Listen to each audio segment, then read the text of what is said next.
প্রধানমন্ত্রী নরেন্দ্র মোদী তিনি এক্স স্যান্ডেলকে বেছে নিয়েছেন কংগ্রেসকে জবাব দেওয়ার জন্য, যেখানে বলছেন যে কংগ্রেসের ইকোসিস্টেম একেবারে পৌঁছে গিয়েছে।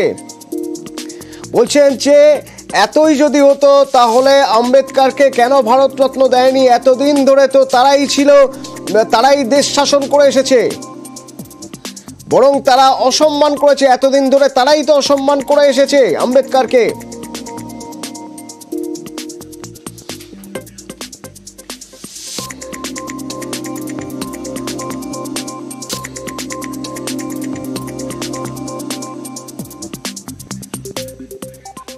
এবং শুধুমাত্র যে স্বাধিকার ভঙ্গের নোটিশ দিয়েছে তৃণমূল তাই নয়, যেমন এক্স স্যান্ডেলে অমিত শাহর বক্তব্য প্রসঙ্গে কংগ্রেসের স্ট্যান্ড বা অবস্থান নিয়ে নরেন্দ্র মোদী এক্স স্যান্ডেলকে বেছে নিয়েছেন জবাব দেওয়ার জন্য, তেমনই এক্স স্যান্ডেলেরই আরও একটা পোস্ট।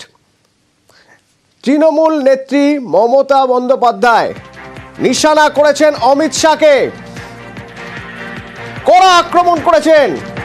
সংসদের মন্দিরে দাঁড়িয়ে এই মন্তব্য,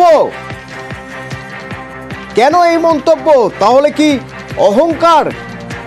240 আসন পেয়ে।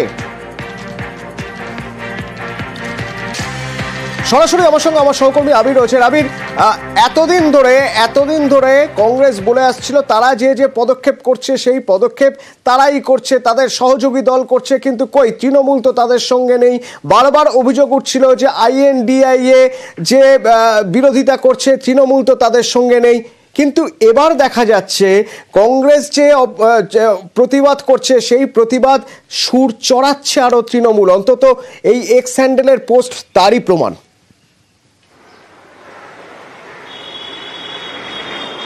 দেখো, দুটো বিষয় অতনু রয়েছে। প্রথমত হচ্ছে যে ইন্ডিয়া ব্লকের মুখ হিসেবে যেহেতু মমতা বন্দ্যোপাধ্যায়ের নাম কংগ্রেস ছাড়া বাকি রাজনৈতিক দলের প্রতিনিধিরা তুলে নিয়ে আসছেন, জাতীয় স্তরের প্রেক্ষিতে বাবা সাহেব আম্বেদকরের যে ইস্যু, অমিত শাহের যে মন্তব্য তাকে হাতিয়ার করে সেই যে মন্তব্য, সেটা জাতীয় রাজনীতির প্রেক্ষিতে অত্যন্ত গুরুত্বপূর্ণ।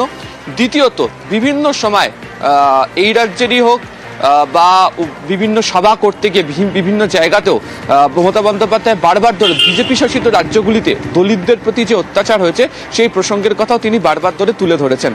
আজকে তিনি যে মন্তব্য করেছেন সেই মন্তব্যে তিনি উল্লেখ করেছেন যে বিজেপির মুখোশ খুলে গেছে, এবং এই প্রসঙ্গের কথা মনে করিয়ে দিতে বলেছেন যে যেখানে গণতন্ত্রের মন্দির বলা হয় সংসদকে, সেই সংসদে দাঁড়িয়ে কেন্দ্রীয় স্বরাষ্ট্রমন্ত্রী যে মন্তব্য করেছেন তা আসলে বিজেপির যে ঘৃণা এবং ধর্মান্ধতার যে রাজনীতি সেদিকে ইঙ্গিত করে।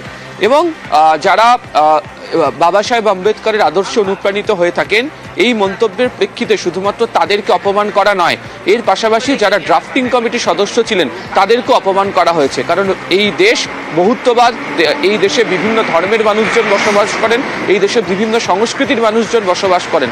সেক্ষেত্রে দাঁড়িয়ে কোনো একটি নির্দিষ্ট অংশকে যে টার্গেট করে যে করা মন্তব্য, তা আসলে সেই শ্রেণীর অর্থাৎ দলিতদের প্রতি কার্যত যে ঘৃণা সেই বিষয়কে তুলে ধরা হয়েছে। তুমি যদি দেখো যে কখনো উত্তরপ্রদেশ হোক, কখনো মধ্যপ্রদেশ হোক, বিভিন্ন সময় দলিতদের প্রতি যে অত্যাচারের প্রসঙ্গের কথা, সেই প্রসঙ্গেও একাধিকবার মমতা বন্দ্যোপাধ্যায়কে সরব হতে দেখতে পাওয়া গিয়েছিল। এবং এই যে বাবা সাহেব আম্বেদকরের যে মন্তব্য, অমিত শাহের যে মন্তব্যকে তাকে হাতিয়ার করে মমতা বন্দ্যোপাধ্যায়ের এই কথা, তাতে দুটো বিষয় পরিষ্কার। এক, যারা যে সমাজের প্রত্যেক স্তরের মানুষের সঙ্গে তারা রয়েছেন, কাউকে আলাদা করে দেখানোর তারা চেষ্টা করছেন না। দ্বিতীয়ত, বিজেপি যে 400 আসনের স্বপ্ন দেখিয়েছিল, তারা যেটা 240-এ থেমে গিয়েছে, যদি তারা 400 আসনের স্বপ্ন পূরণ করতে পারত তাহলে সংবিধানের ক্ষেত্রে কি বদল তারা নিয়ে আসতে পারত এবং সেটা গণতন্ত্রের পক্ষে কতটা ক্ষতিকারক হতো, সেই প্রসঙ্গের কথাও এক্স হ্যান্ডেল পোস্টের মধ্যে দিয়ে মমতা বন্দ্যোপাধ্যায় মনে করিয়ে দিয়েছেন। ফলে অবশ্যই যে ইস্যু নিয়ে বিজেপি বিরোধী শিবির সরব হতে শুরু করেছে, সেখানে তৃণমূল কংগ্রেসে একই সুরে কথা বলছে তো রয়েছে। দ্বিতীয়ত হচ্ছে যে এই দলিতদের অত্যাচারের প্রসঙ্গে বরাবর তৃণমূল কংগ্রেস যে আক্রমণ করে আসে বিজেপিকে, সেই কথাও এই পোস্টের মধ্যে দিয়ে কার্যত সূক্ষ্মতার সঙ্গে বুঝিয়ে দেওয়া হয়েছে। ধন্যবাদ আবির।